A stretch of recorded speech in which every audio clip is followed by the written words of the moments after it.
In January 2019, the St. Louis Blues weren't just underperforming, they were plummeting. Statistically, the worst team in the NHL, dead last, at rock bottom, and left for dead. Fans weren't even showing up. The arena was half empty. The fans had grown eerily quiet. Even the players looked like they were skating through mud, carrying the weight of 52 years of frustration. It's likely many of them did feel that way, but hockey, like life, is rarely a straight line. And what happened next wasn't just a turnaround. It wasn't just a hot streak. It was one of the most improbable, heart-pounding, spine-tingling stories the NHL has ever seen. This is the story of how the St. Louis Blues clawed their way from the bottom of the league all the way to Stanley Cup champions in just 6 short months. No superstars, no excuses, just grit, belief, and a rookie goalie with ice in his veins. The 2018 to 2019 season was supposed to be different.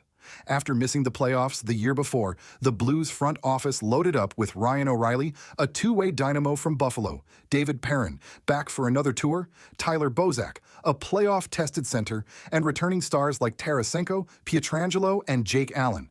On paper, dangerous. On the ice, unexpectedly disjointed. They stumbled out of the gate like a team skating with one eye closed. By early November, head coach Mike Yeo was fired, replaced by Craig Berube, an interim guy not even expected to last past April. By January 2nd, the Blues had the worst record in the NHL, a 15-18-4 start, just 34 points. Vegas had them at 250-1 to win the Stanley Cup. Statistically, they were more likely to miss the playoffs than to even sniff the final. But hockey's funny like that, especially when desperation meets destiny. The goaltending meltdown. It's tough to compete when your net feels like a suggestion. Jake Allen started the season as the guy, but posted a shaky .900 save percentage and a 3.06 GAA. Backup Chad Johnson was even worse, rocking a .884 save percentage, essentially open season for opposing snipers. The offense was firing.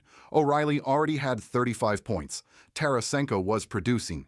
But it didn't matter if every lead evaporated like steam in a freezer. So the Blues did the unthinkable. They handed the net to a kid no one had ever heard of. The turning point, Binnington's arrival, January 7th, 2019. The day everything changed. Enter Jordan Binnington, 25 years old, never started an NHL game, played over 200 in the minors, forgotten, overlooked, barely on the depth chart. Craig Berube gave him the crease out of desperation. Binnington delivered a 25-save shutout in his NHL debut. But it wasn't just the win, it was his demeanor. When asked afterward if he was nervous, he replied, "Do I look nervous?" Spoiler, he wasn't. In February, he went 10-1 with a .945 save percentage and 4 shutouts. He didn't just stabilize the net, he changed the entire identity of the team. They played harder, tighter, louder, meaner. Suddenly, the Blues weren't the punching bag. They were the ones throwing haymakers. The climb. From January to April, the Blues became the most dangerous team in hockey. They went 30-10-5 in the second half of the season.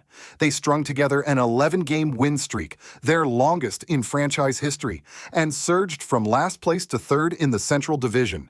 They clinched a playoff spot with games to spare. Binnington finished the regular season with a 24-5-1 record. Rookie. Unreal. Suddenly, the team that was once invisible was the team nobody wanted to face. Round 1, Jets versus Jaden Schwartz. The Winnipeg Jets were built like a tank, big, heavy, fast, physical.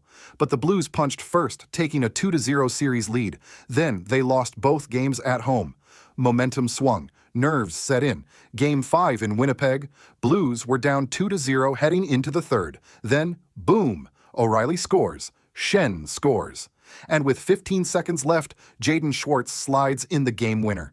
Game 6, Schwartz again, a natural hat trick. 3 goals. Series over. Blues advance. Round 2, double overtime against Dallas. The Dallas series was a grind. Game 7 at Enterprise Center was tied 1-1 through regulation, through one overtime, and halfway through the second OT. The Blues outshot Dallas 54-30. Bishop stood on his head, but just past midnight, a rebound landed on the stick of St. Louis native Pat Maroon. He tapped it in. Blues win. The building exploded. A hometown kid sent his team to the Western Conference Final. Cinematic, but the drama wasn't done. Round 3, Sharks, hand pass, and revenge. Game 3 against San Jose ended in controversy. Sharks won on a blatant hand pass. Replay showed it clearly, but the refs couldn't review it. The Blues were down 2-1. The NHL was embarrassed. The Blues? Furious. They channeled that rage, won the next 3 games, outscoring the Sharks 12-2. Binnington was unshakable. Schwartz recorded another hat trick. The Blues were heading to the Stanley Cup final for the first time since 1970, against the very team that swept them that year, the Boston Bruins. The final, a 7-game war. The series was a war. Game 1, Bruins win. Game 2, Blues win in overtime, their first ever Cup final win. Game 3, Boston blows them out 7-2. Game 4, Blues bounce back. Game 5, St. Louis steals one in Boston. Game 6, Bruins destroy them again. Game 7, in Boston, all the pressure, all the weight. And yet, the Blues played like they had nothing to lose. O'Reilly scored first. Pietrangelo added a backbreaker before the buzzer. Third period, Shen and Sanford piled on. Final, 4-1. The St. Louis Blues, Stanley Cup champions. The legacy.